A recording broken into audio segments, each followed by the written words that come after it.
In this video, we will calculate a percentage of change. To calculate a percent change, you'll need a starting value and an ending value. In our case, we have several stocks in a portfolio, each of them with a purchase price and a sold price. We want to know what is the percent change.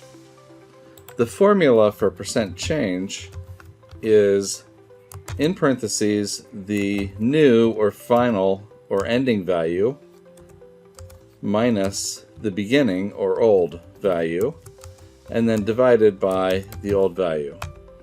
Another way of saying that would be end minus begin divided by begin.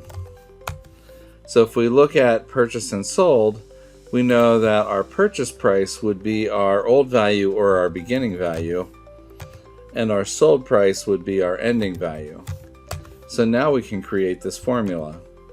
The formula is equal to, and then I'm going to add a parenthesis, and we'll click on the end value, subtract the beginning value. So here that's D5 minus C5. I'll close my parenthesis, and that will cause the subtraction to happen first.